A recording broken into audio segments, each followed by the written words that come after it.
En primer lugar, bienvenidos todos, empezando por Aristóbulo de Juan, que ha tenido la gentileza de volver a este local para hablar de lo que él sabe y mucho. Me parece que algunos ya recordaréis la presentación que hice y que no hay mucho más que añadir a la presentación en su primera intervención que hubo hace año y medio, más o menos. Aristóbulo es, en primer lugar, muy amigo desde hace 50 años. 50 años que nos largos que venimos hablando y discutiendo y resolviendo todas las cosas, pero después la otra gente las estropea. Pero es un experto, yo diría un súper experto en el tema de la supervisión bancaria, experto a nivel internacional. Su trayectoria profesional empieza en lo que se refiere a la banca en el Banco Popular. Del Banco Popular pasa al Banco de España cuando la primera crisis bancaria española, porque en España no había ni la infraestructura jurídica ni toda la logística para hacer frente a estos problemas. Después pasa al Banco Mundial, también como experto de supervisión bancaria, y ahora se dedica a enseñar a los supervisores lo que hay que hacer en esta época. No voy a alargarme más para darle todo el tiempo que sea necesario y al final, como la otra vez, si hay preguntas, Aristóbulo se presta a contestar dentro de un orden. También he de decir, para terminar, que a la salida encontraréis unos folletos pequeños que resumen un poco el contenido de la alocución de Aristóbulo. Y también recordar que al final tenemos una oferta de tomar lo que antes se llamaba un vino español, pero mejorado en la planta tercera para poder seguir discutiendo lo que nos ha hablado, de lo que nos va a hablar Aristóbulo de Juan. Con esto me parece que le doy la palabra y muchas gracias, Enrique. Solo voy a corregirle en una cosa. El escrito que hay fuera no resume lo que voy a decir. Es al revés. Lo que voy a decir resume el escrito que hay fuera. Porque si no, estaríamos aquí hasta las tantas. Aún así, a lo mejor me enrollo demasiado, cosa a la que tengo cierta tendencia porque me gustan los temas de los que hablo. Como decía Enrique, hace año y cuarto, año y pico, estuve aquí hablando de mis ideas sobre diversos aspectos de la crisis nuestra. Hace poco pronuncié en Washington una conferencia, que es la que está ahí, pero traducida al español y reformada después, sobre lo que yo llamo enseñanzas, por lo menos para mí, que se pueden sacar de las crisis bancarias. Y no solo de la española, sino de otras, porque he pateado bastantes países. Entonces le mandé el texto a Enrique y dije, ¿por qué no vienes otra vez a hablarnos? Digo, pues con mucho gusto. Entonces, sobre el texto que tenía Enrique, he introducido una variación para espanto de alguno de vosotros, probablemente, porque hago una reflexión con algunas puntualizaciones. ¿Estamos en un periodo post-crisis o estamos mirando ya hacia la próxima? Ese es muy breve, pero es con lo que concluyo. Y acabo de explicarlo también en Washington, en una conferencia del día 16 del mes pasado, y después en Turquía, hace una semana, y un antiguo presidente del Bundesbank me ha felicitado por esta última parte del Bundesbank. Bien, pues allá voy.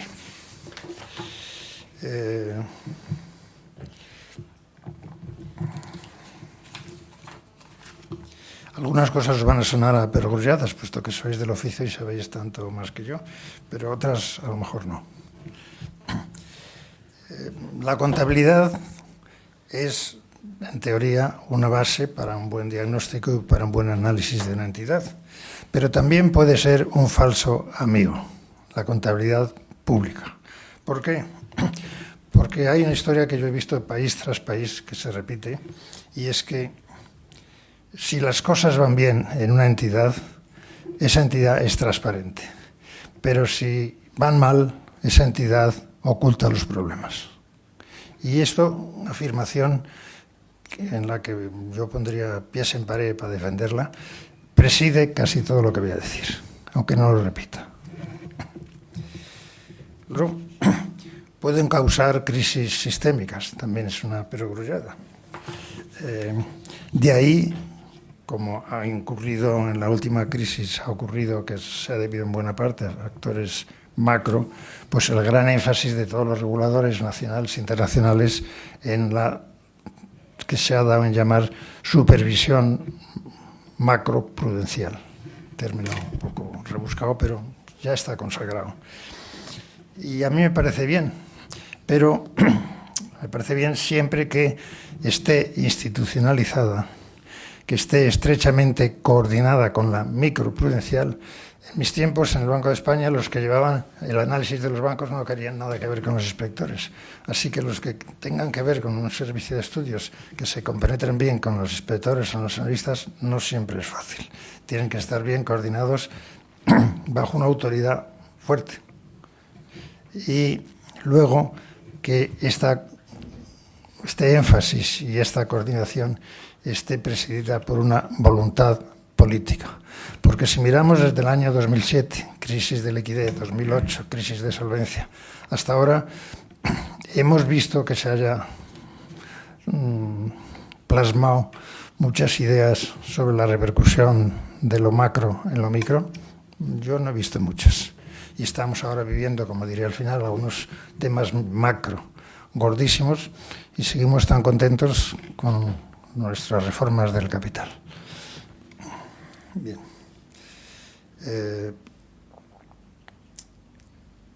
Con frecuencia, y esto es también muy de tener en cuenta,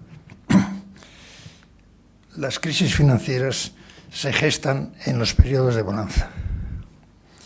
Y entonces, en ese ambiente de optimismo, no se reconocen los riesgos en su contenido real y nadie quiere aguar la fiesta, ni los políticos, ni los supervisores tampoco, y por supuesto los banqueros tampoco.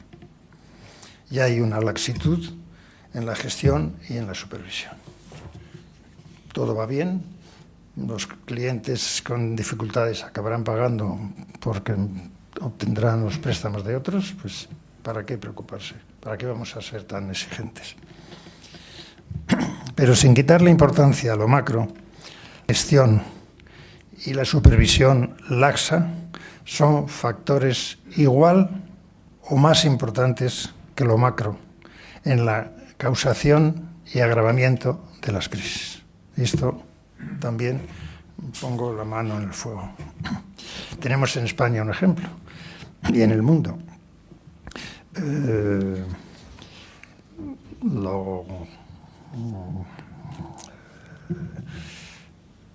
¿Por qué en las cajas ha habido que poner mucho dinero y en los bancos no? La gestión era la diferencia. Es un ejemplo. Pero añadiría algo.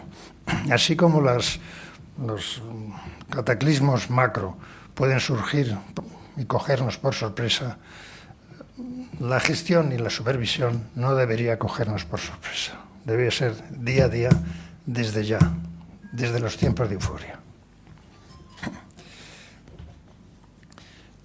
Porque además se da, y esto lo he visto repetidas veces, que cuando la supervisión es laxa, por no llamar permisiva o descuidada o incompetente, se da en la gestión de los bancos un ciclo que pasa por unas etapas típicas, que van desde el momento en que un banquero puede ser un buen banquero hasta que se convierte en un banquero muy malo. Y las etapas suelen ser las siguientes, aunque pueden empezar no en la primera, sino ya en la tercera o en la cuarta. Supongamos que un banco está bien dirigido y va bien, no tiene problemas, pero empieza a tener problemas de capital o de resultados y lo lógico es ponerle remedio. Si es de resultados, cambias a las personas, si es de capital, inyectas o traes nuevos socios, pero cuando empieza el deterioro en la conducta del banquero, en vez de abordar esos problemas, se recurre a la cosmética. Y claro, la cosmética oculta los problemas, pero no los resuelve. Entonces los problemas que ya estaban ahí, si no los resuelves y dejas pasar tiempo, se agravan. Se agravan. Entonces tampoco se les pone remedio. El mal banquero, que ya se está deteriorando, aunque fue bueno al principio. Pudo ser bueno al principio. Y es juego a la lotería, la especulación, el alto riesgo, gano tiempo, a ver si me sale bien y resuelvo mis problemas y conservo el mando de la institución con sus ventajas políticas, sociales y económicas. Y resulta que ni la cosmética ni el alto riesgo resuelven los problemas, sino que los suelen agravar. Y entonces el desastre se acerca. Se acerca y la reacción de este banquero que se ha ido deteriorando dice, la culpa es de los políticos. Yo por mis hijos hago cualquier cosa. Esta frase no me la invento, la he oído algunas veces. ¿Y a qué recurre? Al fraude. Me llevo el dinero. En estas situaciones, ese banquero ya deteriorado, el mal banquero, por hacer un prototipo de banquero, no meten dinero en el banco, sino que lo sacan. ¿Cuáles son elementos claves? ¿Cuáles son elementos? Y tenemos algunos nombres en la cabeza, todos que no queremos mencionar, yo por lo menos, pero no hace falta. En España, pero es internacional eso. ¿Cuáles son elementos claves en la generación de la insolvencia?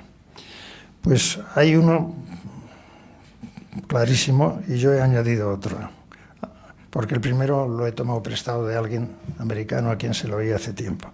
Uno es el crecimiento acelerado.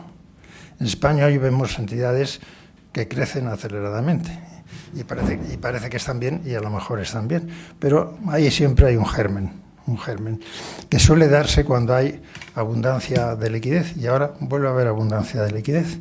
Y la abundancia de liquidez crea una sensación de euforia. Yo digo que el exceso de liquidez, igual que Karl Marx, igual os lo dije hace un año porque lo tengo metido aquí en la cabeza, decía que la religión es el opio del pueblo, pues yo digo que el exceso de liquidez es el opio del banquero. Siempre acabarán pagándome. Y el segundo factor clave para la insolvencia es la concentración de riesgos. Esto es una perogrullada, pero hay muchas legislaciones que tienen unas normas sobre concentración de riesgos muy poco eficaces. Pensemos en el tema subprime, fue concentración de riesgos. Pensemos en el sector inmobiliario en España, fue concentración de riesgos, aunque les fueran a devolver el dinero, pero si hay tal concentración viene un soplido y se lleva el capital fácilmente.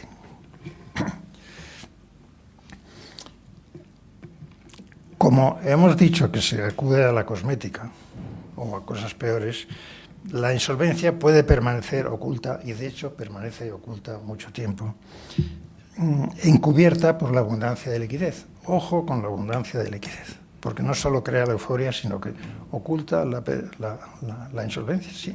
Como decía uno de los personajes a los que no me he referido antes, decía, si yo pago a mis empleados y pago mis deudas, bueno, sí, pues sería una quiebra de 600.000 millones de pesetas.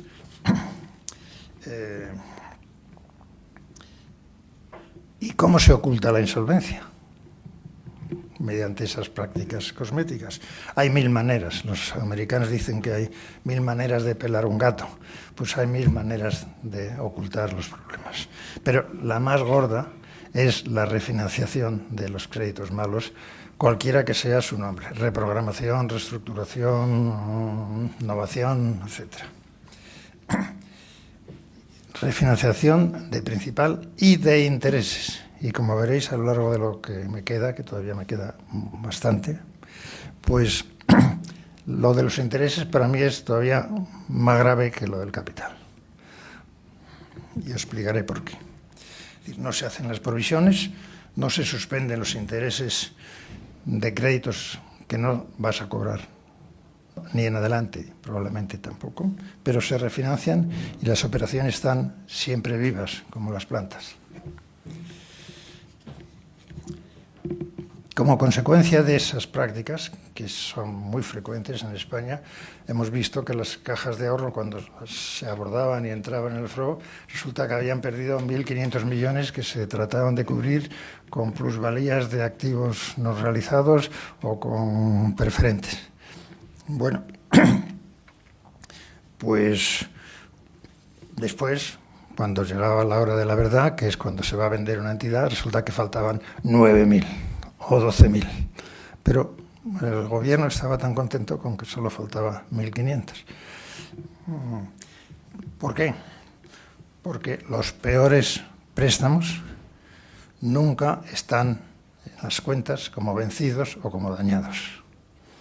Y esto es una frase que también repito con persistencia y que ha sido base de mi buena gestión comercial en mis 26 años de despacho de consultor.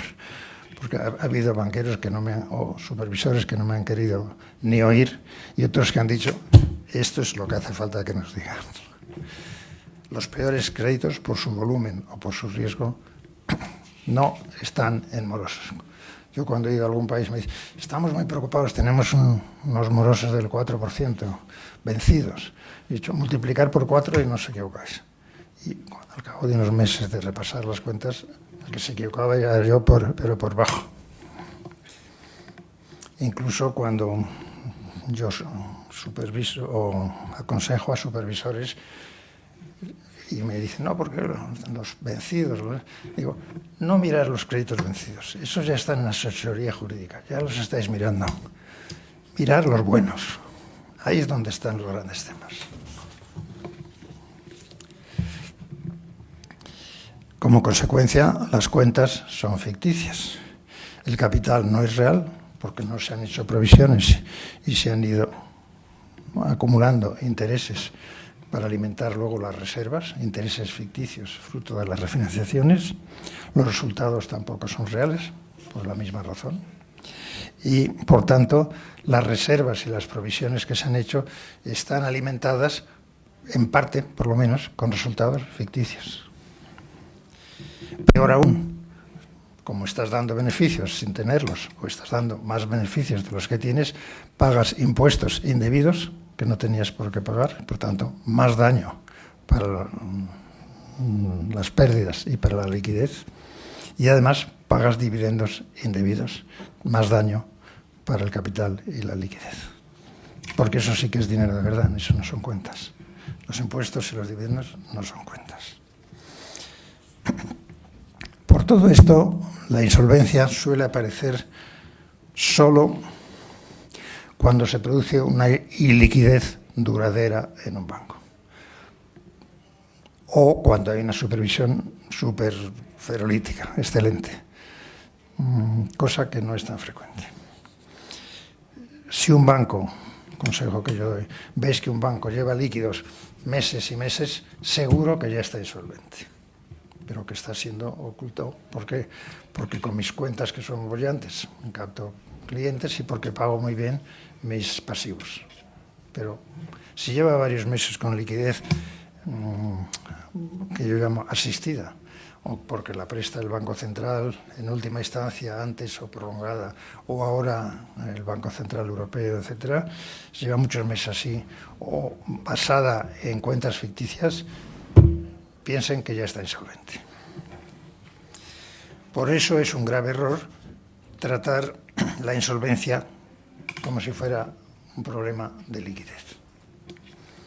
Es la gran tentación. Yo recuerdo cuando estaba en el Banco de España, año 84, que me llaman de la Reserva Federal, había caído el Continental Illinois de Chicago. Y el señor de la Reserva Federal, que estaba en un cargo muy alto, me dice: no se preocupen ustedes, ya sé que tiene ustedes su filial en España, pero esto es un problema de liquidez. Bueno, eso se lo dirá usted a todas. Pues era una quiebra. Pero mientras se sigue viviendo con la apariencia de solvencia gracias a la liquidez, la pérdida aumenta. El paso del tiempo hace que aumente, y aunque lo sabéis muy bien por qué, lo diré gráficamente con un dato concreto. De todo esto, ¿qué resulta? Y esto es un poco exagerado lo que voy a decir, pero no mucho. Cuando existen situaciones de insolvencia o de crisis, hay varios escalones de pérdidas, cada uno de los cuales multiplica por 2 el anterior. Es lo que llamo el múltiplo 2, que puede ser exagerado y ser 1,8, pero por ahí. El banquero insolvente normalmente no dice que tiene pérdidas, o como mucho dice que tiene 1/3 del capital, o como muchísimo, ya si es un caso de honradez exagerada, que tiene la mitad del capital. Entonces el supervisor manda a los auditores y mirar a ver, porque no tengo efectivos suficientes, y los supervisores, los inspectores, identifican que las pérdidas reales que había en ese banco son múltiplo de 2, el doble de las que había dicho el banquero. Entonces el supervisor manda a sus propios inspectores y dice: estos auditores no sirven para nada. Y los inspectores identifican pérdidas que son el doble de las que decían los auditores. Pero entonces hay que intervenir este banco. Y los interventores ya van allí con mando en plaza y se sientan y empiezan a mirar desde dentro. Identifican que las pérdidas son el doble de lo que decían los inspectores. Entonces se sanea el banco, se interviene, se pone a la venta, y hay unos señores que van a comprarlo y, claro, tienen que explicar a sus accionistas por qué lo compran. Y hacen su due diligence. Y la due diligence dice que las pérdidas eran el doble de las que decían los interventores. Bueno, esto es un drama, pero es así. Y todo esto, ¿por qué ocurre? Esto es la patología, los grandes rasgos de la patología. ¿Por qué ocurre? Porque no hay una buena regulación, no hay una buena supervisión, en el sentido de verificación de la situación, no por procedimientos teóricos, y no hay un buen mecanismo de resolución. Y aunque alguno de ellos sea bueno, esto pasa como en las cadenas de música. Si uno tiene unos excelentes altavoces, pero tiene o un excelente tocadiscos, pero alguno de los elementos de la cadena falla todo. Pues aquí si falla, si la regulación es buena pero la supervisión es mala, falla todo. Si la regulación es buena y la supervisión es buena, pero la manera de resolver los problemas no existe o es mala, lo anterior falla todo. Pero sobre todo hay otro elemento que falla, que es la voluntad política. Si no hay voluntad política, ya puede haber regulación, supervisión y mecanismos de resolución que no funcionan las cosas, y el coste es enorme. Entonces voy a especificar algunos de los rasgos que pueden ser enseñanzas, por lo menos para mí lo han sido, en la regulación, en la supervisión y en la resolución. Después de esa crisis, sobre todo, todos los reguladores internacionales y nacionales están obsesionados por el capital. Y a mí me parece estupendo, porque el capital es muy importante. No tanto como los resultados, en mi opinión, pero es muy importante. Pero puede no servir para mucho. ¿Por qué? Porque si no se provisionan bien los activos malos, pues el capital no es capital y reservas, es capital y reservas menos la insuficiencia de provisiones.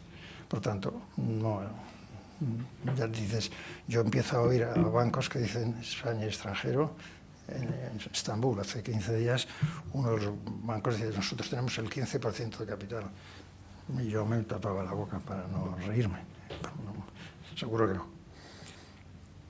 Y además puede no servir para nada si pues, están alimentados en parte de bengos que nunca se convertirán de verdad en pagos. Y sin embargo se consideran como ingresos. Y esos resultados resulta que van a alimentar las reservas formales, que esas sí cuentan como capital. Pero puede ocurrir también que el capital sirva para poco, también puede servir para mucho, ¿eh? Pero si se dan estas circunstancias hay que tenerlo en cuenta. Si los componentes del capital reconocidos por la propia regulación tienen pocos glóbulos rojos, no tienen sustancia económica. Y luego me entretendré en dar 4 o 5 ejemplos de casos que se dan en la regulación internacional, europea, bendecida por todo el mundo. O bien se dice, sí, no, tenéis que tener un 10, un 12, pero de aquí al año catapum, al año 19. Pues quién sabe lo que pasará de aquí al año 19. ¿Y por qué no se provisionan bien? Pues por varias razones. Porque la valoración de los activos básicamente es mala. O básicamente porque la valoración de los activos es mala. Por incompetencia de los gestores o de los supervisores, o por laxitud en la supervisión, por parte de los reguladores o por parte de los políticos que dan instrucciones de que no me hagáis solitas, que el año que viene tenemos elecciones. O me van a correr si me paso en el déficit fiscal. Eso ha ocurrido en nuestra crisis clarísimamente y explícitamente. Consta hasta en actas de escritos de representantes españoles al Fondo Monetario. También pueden ocurrir porque las normas internacionales de contabilidad que se publicaron hace unos 10 años pues han aportado muchas cosas buenas, pero han aportado algunos errores muy fuertes. Han suprimido, han relegado, y de hecho suprimido, el principio de prudencia, que era la base de un buen diagnóstico contable de una entidad. ¿Qué decía el principio de prudencia? Cuando se ve que una cosa buena, una cosa mala se vislumbra, regístrese contablemente. Si se ve que una cosa buena se vislumbra, vamos a esperar a que se materialice. Esto ha desaparecido y ya solo se tienen en cuenta los morosos, que es una situación jurídica necesaria pero altamente insuficiente, o las pérdidas ya incurridas. Es que está en proceso concursal o es que ya ha quebrado. Bueno, y todos los demás, y podríamos correr aquí una lista fácilmente improvisada por cualquiera de vosotros de 10, 15 o 20 casos que son muy malos y no están considerados ni como morosos ni como malos.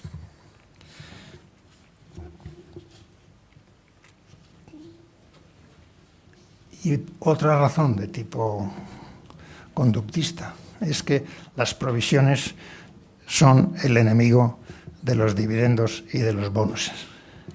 Si provisiono mucho, mis dividendos bajan, el valor de mis acciones, de las cuales tengo un buen paquete, baja, y mis bonuses bajan. Esto tiene que ver, no es una razón técnica, es una razón psicológica. Decía antes que iba a mencionar algunos componentes que no tienen glóbulos rojos, que no tienen sustancia y que no servirían en su día para ser colchón de pérdidas y que están aprobados por la legislación europea y sobre todo española. Por ejemplo, los fondos de comercio, los negativos. Yo compro un banco que tiene un valor contable 100 por el 30% de su valor, pues ese 70% pasa por cuenta de resultados como un beneficio y, por supuesto, en su parte correspondiente va al capital. O bien, los llamados preferentes, los famosos cocos, que para bancos buenos, y estamos viendo algunos de los buenos que emiten cocos para cumplir sus niveles de capital, que está legítimamente admitido, no se espera que quiebren.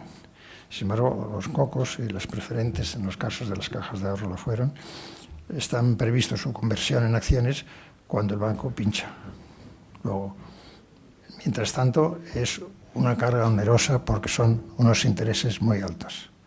Algunos de los grandes en este momento de España han metido cocos el año pasado por cantidades muy importantes a un tipo de interés del 7%, cuando los depósitos están al 0,5%. O los llamados activos fiscales diferidos, que hoy es verdad que es un activo porque el Tesoro los ha asegurado, pero los activos diferidos es cuando tienes beneficios, son menos impuestos que tienes que pagar. Eso ha existido siempre, pero si no tienes beneficios, pues es un beneficio, es un apunte contable, no es un capital de verdad, aunque si está garantizado por el Estado. En este momento este tema, que ha sido caballo de batalla en España muy fuerte, y lo sigue siendo porque afecta a algunas de las entidades mayores del sistema, está siendo reconsiderado por Bruselas. Esperemos que no den el petardazo porque sería muy importante. Son apuntes contables que no tienen contenido económico ni financiero. No aportan además liquidez, que es una de las funciones del capital. Pues muy bien, pues estas deficiencias que pueden suponer los niveles formales de capital no se han corregido con las más de 1000 páginas que tiene la nueva legislación promulgada en Europa en los últimos años. Y en el área de la supervisión, pues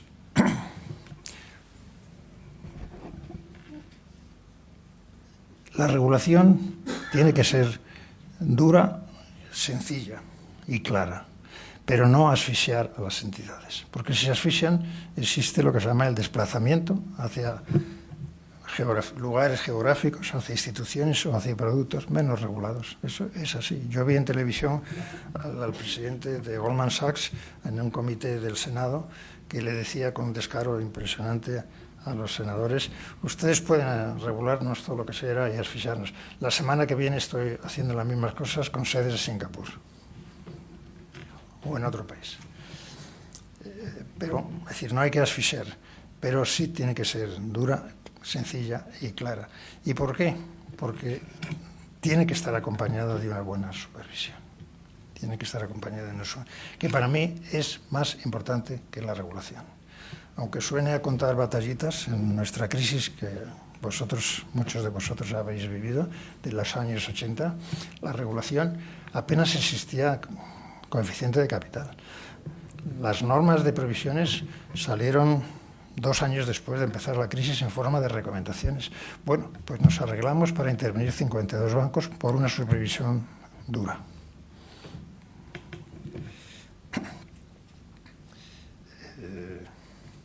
Hay quien dice, y solía decir a gente he oído decir a gente muy eminente en el extranjero, algún español eminente en el extranjero: sí, pero hay que evitar que el coste de la supervisión sea muy alto. Perfecto. Y todos los españoles tienen que ser benéficos. Pero el peor coste es no tener una buena supervisión, porque viene la crisis tardía y muy cara. Y yo tengo la manía de que cuando hablo de supervisión en el subconsciente o en el consciente estoy pensando siempre en la comprobación in situ de las carpetas, de los expedientes, que hoy está siendo sustituida de manera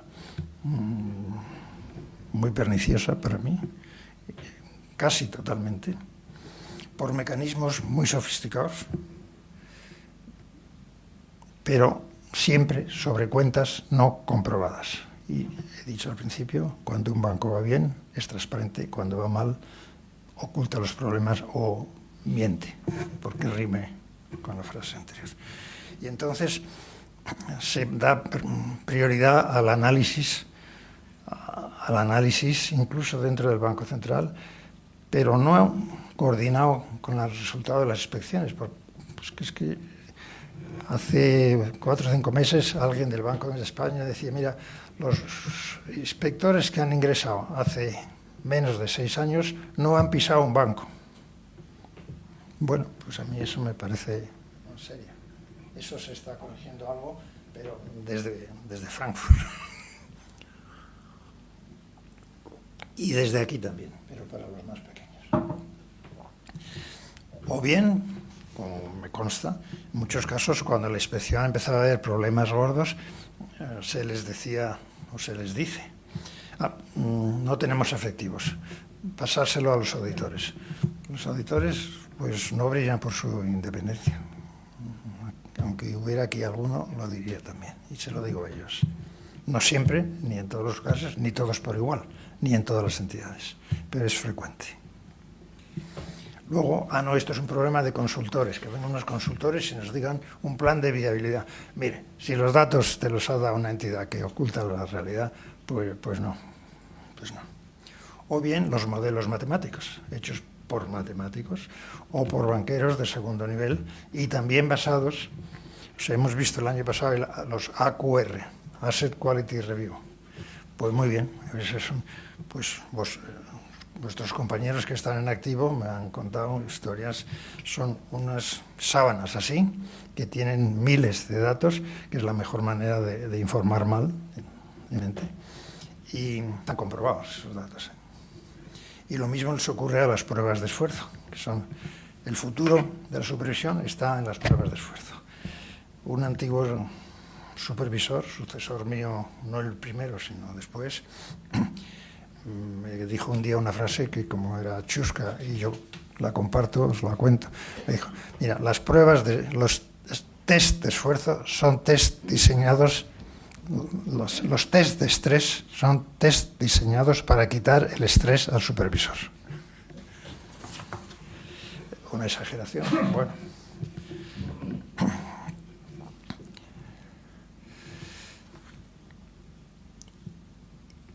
¿Y puede ser flexible la supervisión o tiene que ser rígida? Porque a veces, si es flexible, la entidad sale adelante y la crisis se resuelve. Pues yo tengo una idea que transmitir, que la hago mía, vamos. Si la entidad experimenta una gestión cada vez mejor y los resultados van cada vez mejor, puede ser prudente dar cuerda, dar carrete durante un tiempo. A ver qué pasa. Pero si va cada vez peor, es un suicidio. Es un suicidio porque va a empeorar la situación y va a costar cada vez más. ¿Y por qué es un suicidio? Porque la mera financiación de los activos improductivos, entre los que se encuentran las pérdidas acumuladas, ahí no hay ingresos, pero están soportados por unos pasivos que sí tienen salidas de costes financieros de verdad. Además, la mala gerencia, si sigues dando carrete al que va cada vez peor, la mala gerencia permanece en su sillón y continúan las malas prácticas. Además, los recursos se asignan mal, se asignan a los clientes más gordos que tienen más problemas, porque si no, canta su situación mala y la mía. Incluso al asignar mal los recursos, la economía sufre y eso realimenta los problemas de los bancos prestamistas. Un problema muy importante. El supervisor que tolera o que permite o que convive con esa situación queda cautivo de sí mismo. Es decir, he estado 2 meses, 3 años diciendo que esto está bien, ya nunca seré capaz de decir que me equivoco y que estaba mal. Aunque los hay que son capaces, Y luego se está lanzando un mensaje al sistema de impunidad. Haz lo que quieras, que aquí no pasa nada. Y en el área de la resolución, pues las pérdidas tardan en aflorar. Y hay quien dice, no, hasta que no estén afloradas definitivamente las pérdidas, no hay que hacer nada. Bueno, eso nunca están, hasta que llega la due diligence, nunca están definitivamente identificadas. O sea que en cuanto empieza a haber un claro signo de deterioro del capital y de los resultados, hay que actuar. Y esto no solo lo aplica a los supervisores, sino a los propios gerentes, a los propios gestores que emprendan medidas correctivas.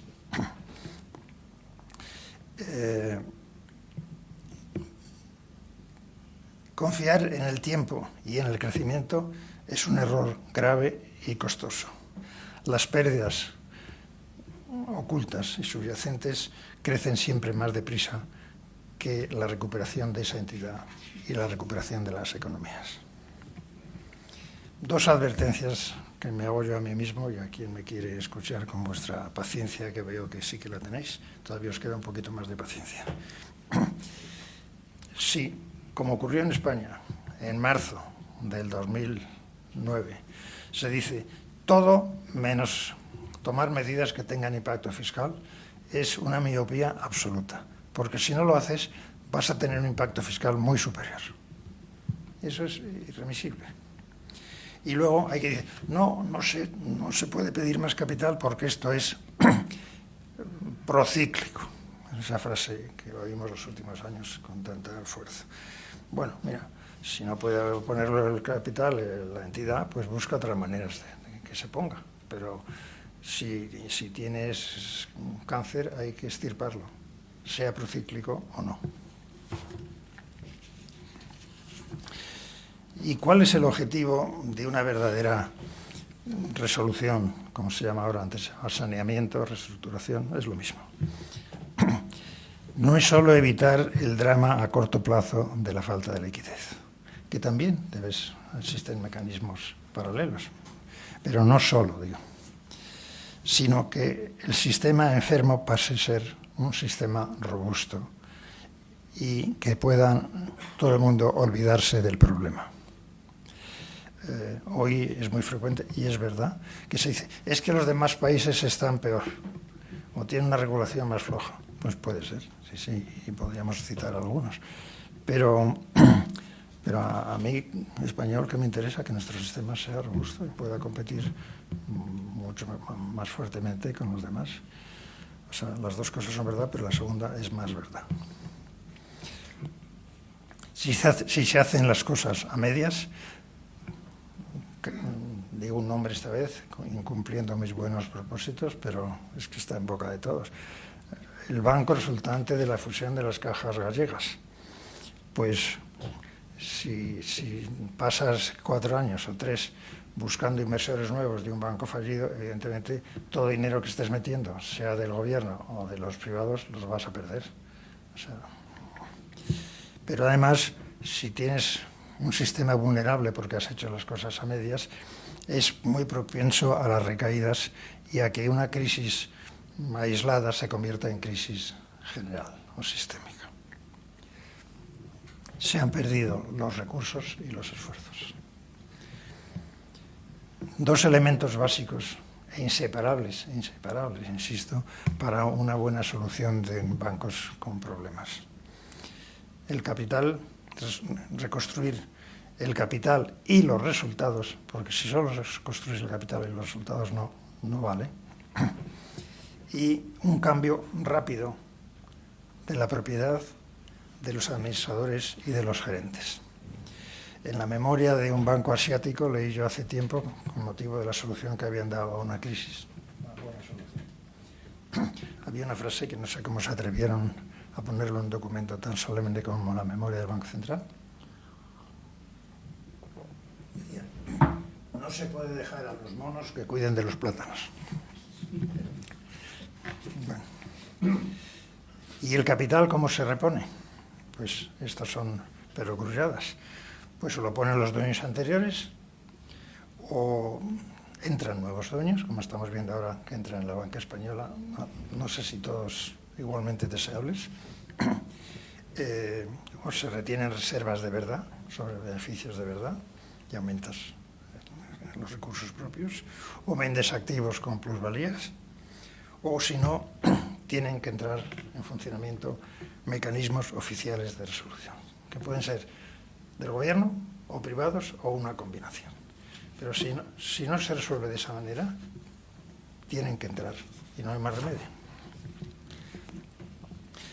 Otro de los principios clásicos o básicos es que no se puede, y esto repite un poco lo anterior, no se puede resolver solo una crisis de insolvencia con medidas de liquidez. Sí se pueden utilizar medidas de liquidez como complemento, pero el eje tiene que ser el capital. Y entonces la expansión monetaria, el llamado QE, que practican Estados Unidos, Japón, el Banco Central Europeo, ¿qué pasa? ¿Eso no sirve? Pues eso no se puede perpetuar. De momento soluciona a corto plazo los problemas de liquidez sistémicos y da una apariencia de estabilidad que puede servir para mejorar el estado de ánimo del empresariado. Pero, contrariamente a lo que manifiestan ser sus propósitos, que es corregir el problema de la deflación, no vemos que se esté corrigiendo el problema de la deflación. El problema del crédito, pues no vemos claramente que se esté resolviendo el problema del crédito. Pero desde luego no resuelve la insolvencia, porque si estos créditos al 0%, al 0,25, al 0,50 fueran perpetuos, pues es como capital, pero es que perpetuos no van a ser. Y el día que dejen de ser, como se está empezando en Estados Unidos, voy reduciendo la cantidad y voy subiendo los intereses, pues vamos a ver. Pero además es que crean una sensación de euforia. No se meten conmigo el supervisor y además tengo liquidez, pues vuelvo al alto riesgo. O a la formación de burbujas. Si los banqueros, si los bancos, por las razones tan legítimas como se quiera que sean, no me remuneran los pasivos, pues mercado de capitales.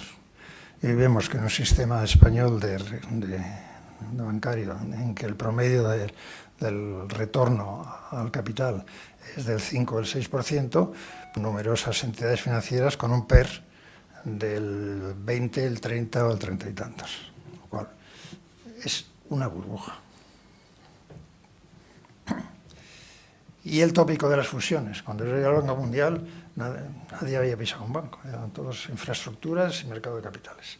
Entonces, cuando hay problemas en un país, pues fusionar. Fusionar. Y si están enfermos los dos, ¿qué pasa? O sea, no es que sea mala la idea de las fusiones, pero solo si el resultado de la fusión ha de ser más fuerte en capital y en gestión. Si no, hay quien dice, un banquero hace 4 o 5 años me decía, no, si nosotros hacemos las fusiones para emborronar las cuentas, así no hay quien se aclare. Luego, las luchas del poder, pues vosotros hace bastantes años visteis el tiempo que tardó vuestra fusión con el Vizcaya en empezar a tirar. Las pérdidas se pueden agravar, porque además en esos ríos revueltos puede haber abusos económicos clarísimos. Y luego, nuevamente, el supervisor que ha admitido una mala fusión queda cautivo de esa decisión. Nunca dirá que es una mala fusión, ni que hay que corregir esto, ni hay que corregir aquello. Ya me voy acercando al final, pero todavía me queda un poco. Y el reparto de cargas. Hombre, que pague todo el Estado es un disparate. Que pague todo el sistema financiero es otro disparate.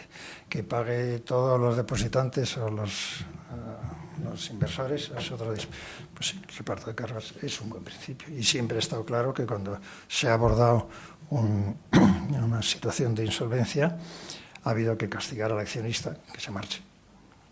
Reducción a una peseta en nuestros tiempos del final, no son nuestros, pero aquí cerca sí son nuestros tiempos. Y en España, yo creo que se busca siempre un equilibrio, que paguen lo más posible el accionista en todo.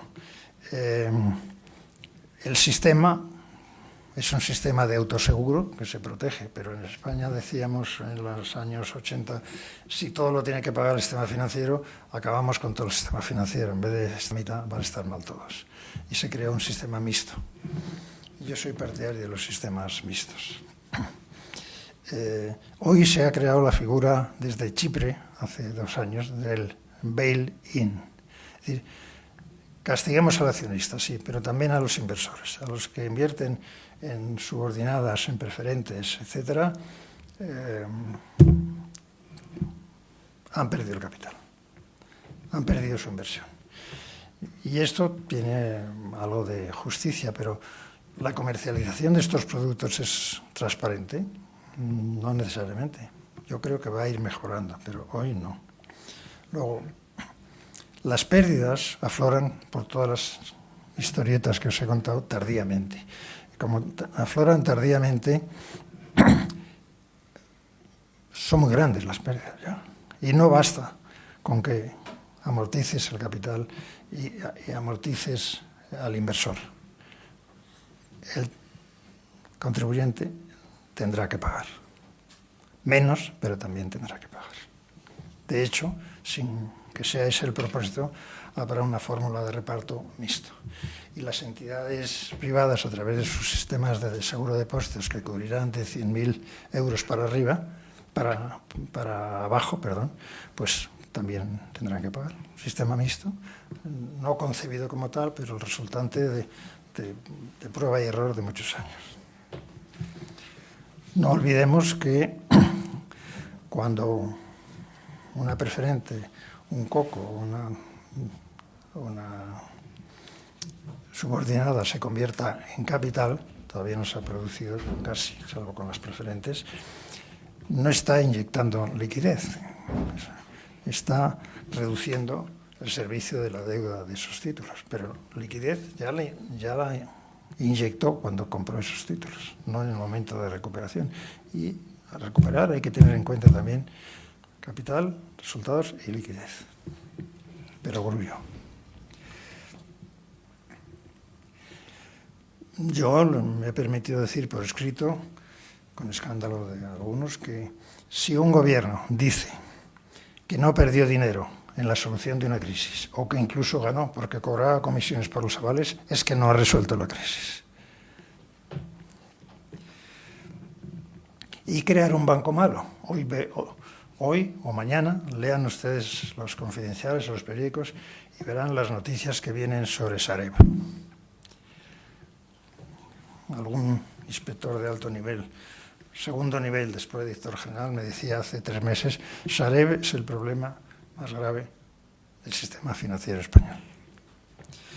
Bueno, los bancos malos, yo soy partidario de los bancos malos. El Fondo de Garantía de Depósitos en los años 80 compraba los activos y hacía la barbaridad, eficaz, pero eficaz, de que compraba el valor contable neto de provisiones. Las pérdidas, aquello estaba creado para asumir las pérdidas. Pues claro, que estaban compartidas por el Estado y por el sistema. Pero debe tener varios requisitos para que funcione bien un banco malo, de los que yo creo que puede ser una buena idea. Primero, no limpiar un banco hasta que ya sea propiedad del Estado, porque si no le estás limpiando el banco al mal banquero, ¿eh? Luego, que sea una persona jurídica aparte, desconsolidada contablemente, porque si no, es lo mismo. Dices que lo estás apartando. En Caja Galicia, recuerdo yo, con los nuevos gestores, decían, no, es que hemos creado ya un banco malo. Digo, ¿y eso qué es? Dice, pues un departamento especializado en la recuperación. Y contablemente, tenemos una contabilidad analítica separada, ¿sí? Y la otra, no. Y digo, pues entonces no habéis creado el banco malo. Y luego que tenga una recuperación, un equipo de recuperación fuerte e independiente, porque yo he visto en varios países que al banco malo se pasan los créditos de los amigos, de los gerentes o de los políticos, y a esos no se les aplica la misma política de recuperación que a los demás. Por tanto, eso es muy importante. Y algún banco en que vuestro antiguo banco está muy presente fuera de España, eso pasó de manera escandalosa. El tema precio. Si yo compro por el precio en libros, estoy asumiendo, banco malo, las pérdidas. A mí eso no me repugna, porque alguien las tiene que asumir. Pero bueno, supongamos que eso fiscalmente hoy es un escándalo. Y se dice, no, precio de mercado. Por tanto, si el valor en libros será del 70% y el precio de mercado es el 20%, compremos al 20%, banco malo. Pues si compras al 20, podrás incluso hacer beneficios con el paso de 2, 3 o 4 años. Pero estás haciendo inmediatamente materializar la pérdida en el banco saneado y alguien tendrá que recapitalizarlo. O sea, la magia no existe en esto. Y luego, el sistema actual, pues voy a llegar a un compromiso. Ni mercado, ni neto contable. Entonces dejo pérdidas arriba y abajo. En ambos casos esas pérdidas hay que enjugarlas o reponerlas. Y no estoy seguro que siempre estén las de arriba, las que se han dejado arriba, que siempre se hayan repuesto. ¿Cuál es el otro pilar? ¿Cuál es el otro pilar de un saneamiento, resolución, reestructuración sano? El cambio de la propiedad y de la gerencia. Siempre antes de meter dinero. Si metes primero dinero y has dejado la gerencia de la propiedad anterior, el lema tiene que ser: todo este dineral es para salvar los sistemas, pero no para salvar a los malos banqueros. Si no, es ineficaz, porque va a seguir siendo las mismas prácticas, es injusto y se da al mercado un mensaje perverso. No pasa nada, tú, al final se te va a arreglar. Y, por supuesto, si se identifican prácticas fraudulentas, hay que acudir a los tribunales con todo rigor. Y si no se identifican prácticas fraudulentas, no, pero con alguna frecuencia ya estamos en la cuarta etapa que yo he descrito del deterioro del buen banquero. Luego hay una tendencia, bueno, sí, vamos a quitar, vamos a cambiar y voy a poner administradores o gestores convencionales. Mi director regional de Barcelona, o mi director regional de Andalucía, no. Nada de convencionales.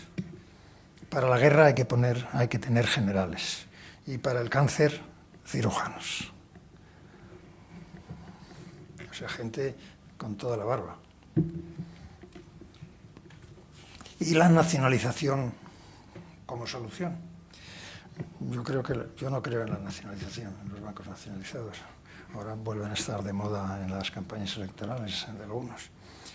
Pero a veces hay que nacionalizar para después desnacionalizar. Es decir, la nacionalización que pueda suponer la intervención del FROB, del Fondo de Garantía, de lo que sea, tiene que ser siempre temporal, deseablemente 1 o 2 años. Y siempre con el presupuesto previo de que se devuelven al mercado.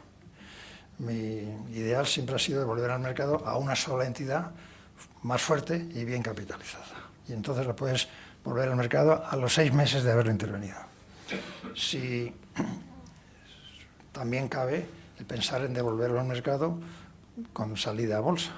Pero para entonces, primero, tiene que estar ya saneado y la gestión tiene que ser fuerte, porque se va a quedar mandando el banco cuando lo dispersas en fuerte y estable, que no se marchen al día siguiente. En esos casos, pues puede haber nacionalización temporal, saneada y con vuelta al mercado. Y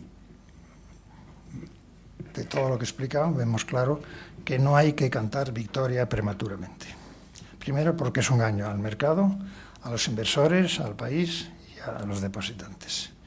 Y luego porque, nuevamente, tercera vez que lo repito, el que canta victoria prematuramente es cautivo de sí mismo. Ya no volverá a decir que cuando hace un año dije que todo estaba bien, el año que viene todo estaba mal. Otra lección en este negocio, en este asunto de resolver casos tan dramáticos como los que estoy hablando, hay que tomar medidas repugnantes, pero menos repugnantes que no tomarlas.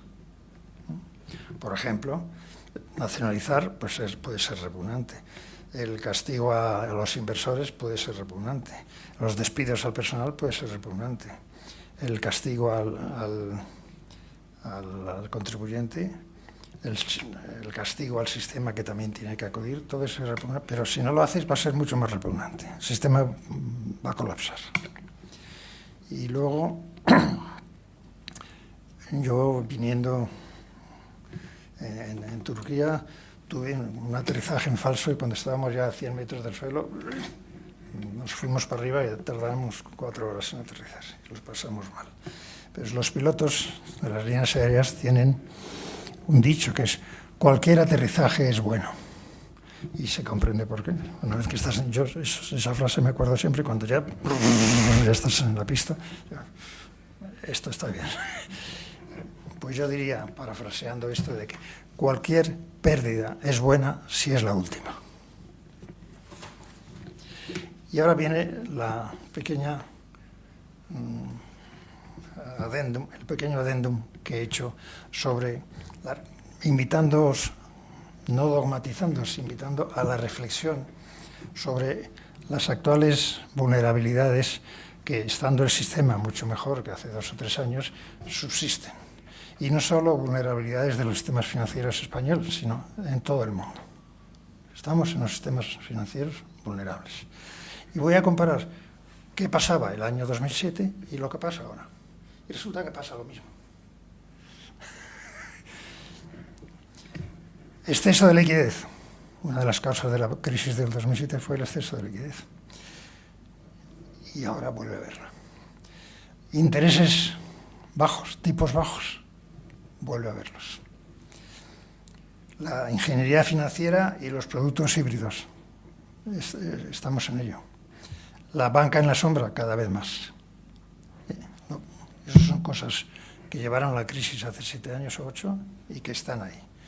Bueno, pero hemos mejorado mucho en regulación, ¿no? Digo, sí, incluso en exceso, o sea, en sobreregulación. Pero esta sobreregulación puede ser inútil, o por lo menos decepcionante, digamos decepcionante, porque inútil es un poco fuerte. ¿Y por qué? Porque la nueva regulación se centra prácticamente solo en el capital y desprecia otras magnitudes que son vitales para la vida de las entidades. Porque parte del capital, como he dicho antes, no tiene glóbulos rojos, no es de primera calidad, no tiene liquidez. Porque se ha dado periodos de adaptación, calendarios muy generosos, como también he dicho antes. Porque la supervisión, la regulación en materia de provisiones, contabilización de ingresos, fundamentalmente, es muy desigual y muy pobre.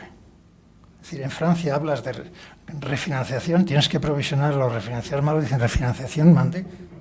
¿Qué es eso? No existe. Y en España hace menos de 15 días he hablado con un banquero importante y muy fiable en España. Me dice, provisiones, sino es que estamos alimentando los resultados de recuperación de provisiones, pero si nos quedan muchas por hacer. Y eso me lo decía un banquero. Y en el extranjero igual o peor. O en algunos países, algunos países extranjeros. Pero lo peor de todo para mí es que la supervisión en su acepción de comprobación ha muerto. No se inspeccionan los expedientes. Modelos, estrés test, y si eso ha muerto, los datos sobre los que estás trabajando son creíbles o no son creíbles. Bueno, y entonces el nuevo sistema unificado europeo de supervisión, ¿eso no nos va a resolver el problema? Yo creo que es una buena idea, pero va a tardar muchos años en funcionar. ¿Por qué? Porque las legislaciones y las prácticas supervisoras son tan heterogéneas que una de dos. O alineas por los más rigurosos y armas la marimorena, o los más benévolos y entonces no identificas, no desvelas, y eso es lo que está pasando. Se están alineando por los más benévolos. Y si lo haces a cada uno por su propia legislación es terriblemente injusto, claro. Bueno, esto es lo que pasa en lo micro y en la supervisión. Por tanto, lo mismo que pasaba en 2007 está pasando ahora, y el gran consuelo de la nueva regulación puede no funcionar. Ahí hay un cambio, no es lo mismo, pero puede no funcionar por estas razones que son bastante concretas y comprobables. Pero es que además hay otras razones macro que también están ahí y no estaban entonces. Entonces las economías, artificialmente o no, estaban prósperas en muchos países, había un buen empleo, y ahora muchas economías están renqueantes. Muchas economías, incluso europeas, están renqueantes después de 7 años de tomar medidas de intervención, de recapitalización y de todo. Luego, el crédito no brilla, es decir, más bien brilla por su ausencia. El desempleo sigue siendo muy alto en muchos países, sobre todo en el nuestro.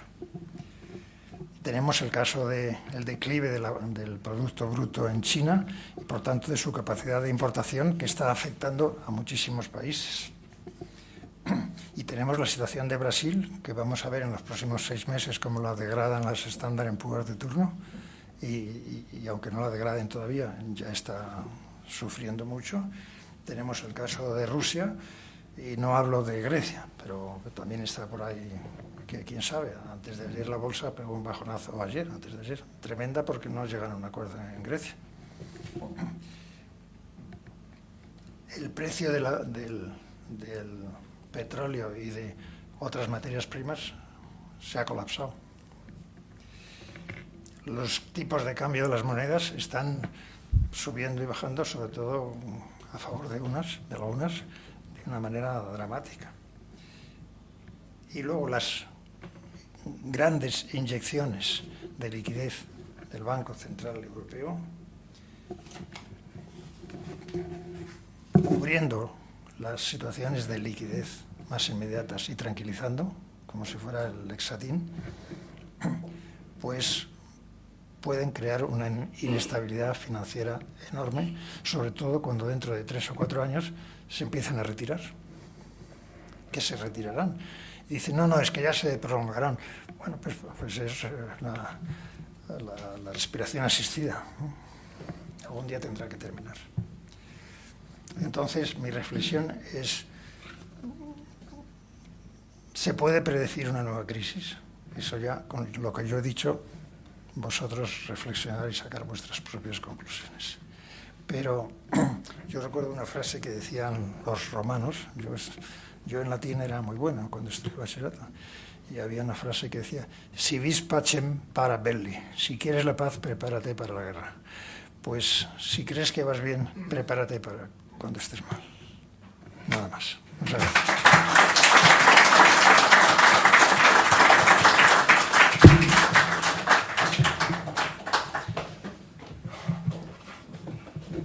Con este tono, digamos, un poco, no diré tétrico, pero un poco preocupante de cara al futuro, si hay algunas preguntas, se abre ahora el momento de interpelar al conferenciante, si hay alguna pregunta. O han quedado todos tan...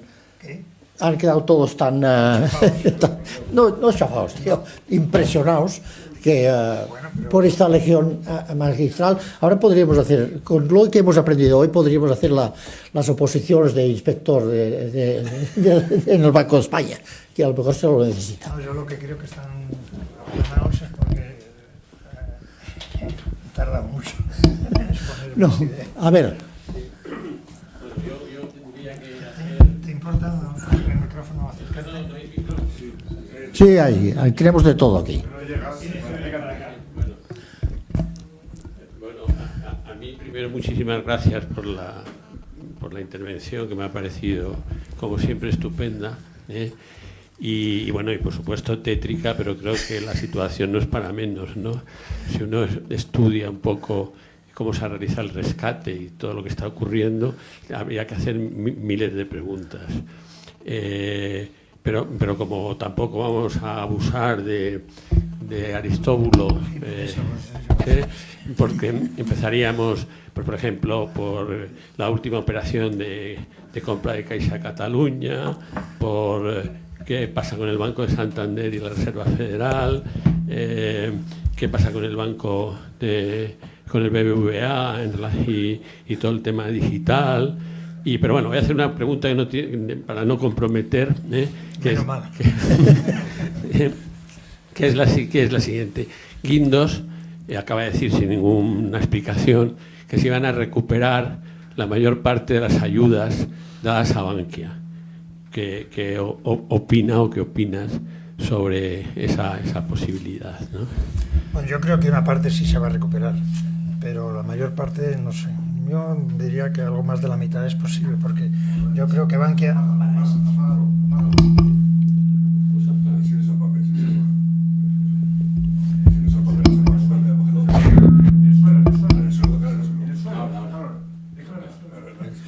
Yo creo que se va a recuperar bastante, ¿no? Ahora. Está. Porque cuando en una entidad metes 23.000 millones y metes un buen equipo de gestión, probablemente va a ir bien. Va a ir bien y puedas salir a bolsa y vender. Ahora bien, yo creo que en Bankia quedan problemas importantes por resolver. Es decir, una parte muy importante de sus beneficios son el carry trade. Carry trade, que es la compra de deuda pública con dinero muy barato que obtienes de Europa, por ejemplo. Que ahora obtienes menos, pero sigue siendo muy jugoso. Y es muy legítimo. Cualquiera de nosotros que fuera banquero haría carry trade. Pero para compensar la futura ausencia de esa fuente de ingresos, pues hay que hacer muchas cosas. Otro tema, tiene serios litigios con Sareb y según cómo se resuelvan, pues vamos a ver.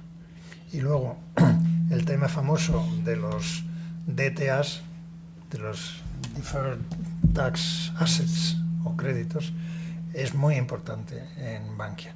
Yo creo que lo van a resolver, pero no me parece bien cuando oigo que empiezan a salir en bolsa y que van a dar dividendos, que a mí me parece prematuro. Es una manera de mojarse, ¿no? Sí, por supuesto. Valerio. Micrófono y sí. Pero... además de felicitarle... ¿Se me oye? Sí.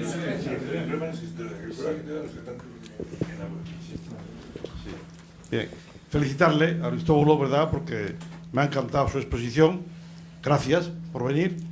No, siendo optimista y supongamos que el caso Bankia sale adelante y el FROB, el Estado, los contribuyentes, pues salimos menos perjudicados, recuperando los 22.000 millones o parte de esos 22.000 millones. ¿Por qué el caso Bankia no se ha replicado con las cajas gallegas, con Catalunya Bank, con la CAN, donde ahí sí que ha habido una pérdida para el contribuyente fortísima? Ahí la va a haber. ¿Por qué razón no se ha replicado el caso de Bankia, que si somos optimistas podemos recuperar parte o gran parte de lo que el Estado ha puesto? Muchas gracias. Pues como habla de un banco gallego, yo voy a contestar en gallego.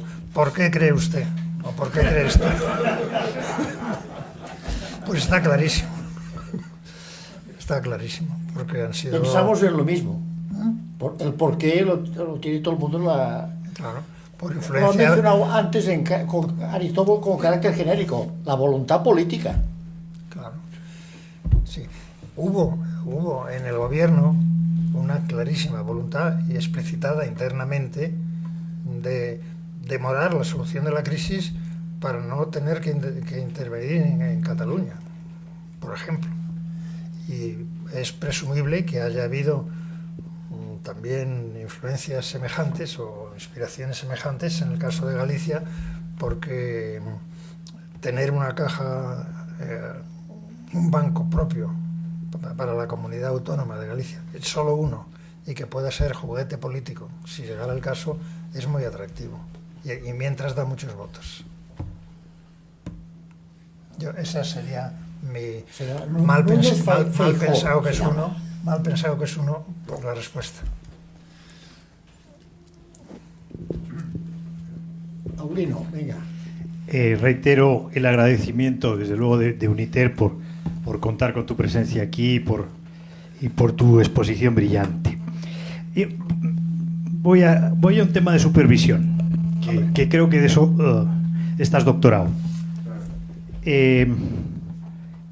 Creo que más o menos 150 inspectores del Banco de España están sentados en Frankfurt ya.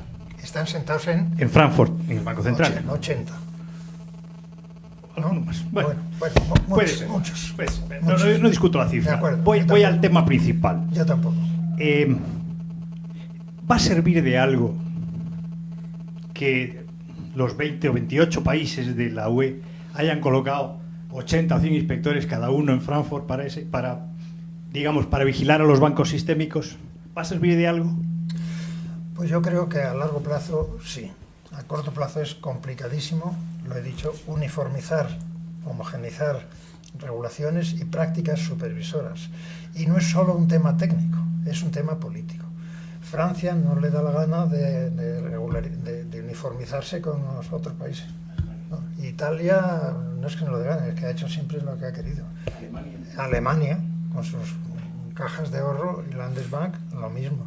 O sea, es un tema que va a tardar mucho. El propósito existe y cuando exista, evidentemente va a funcionar, pero yo menos de 5 años no le he hecho para que funcione bien. Ojalá me equivoque, porque sí creo que es una buena idea. Luego habrá el tema de la resolución. ¿Quién decide de que este banco está insolvente y que hay que intervenirlo? Porque al final es una decisión del juez español o del juez francés o del juez italiano y tiene que haber una legislación que haga ejecutivas esas decisiones en los países respectivos. Porque a un juez español le dicen que ha quebrado un banco español porque le han aplicado un estrés test y dice, tararí que te vi. Pues... O sea, yo creo que sí, que se está haciendo un gran esfuerzo, pero que va a tardar mucho, porque además de razones técnicas, hay razones políticas, y esas no son cuestión de 2 años o 3 años. Muy bien. Muy bien. Yo también agradecer lo mismo, pero una última pregunta. Es que Si es traspasable esta cultura de ocultación, que no es general. He distinguido entre el buen banquero y el mal banquero. yo digo, ahora, si es traspasable a la administración. Yo ahí no me pronuncio, pero mucho peor.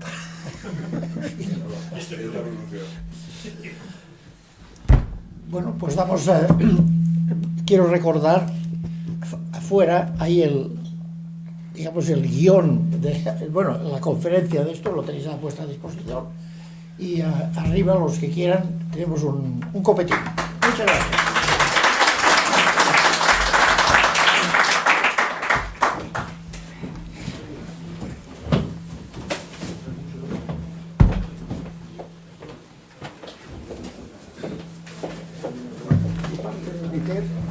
¿Qué parte de meter?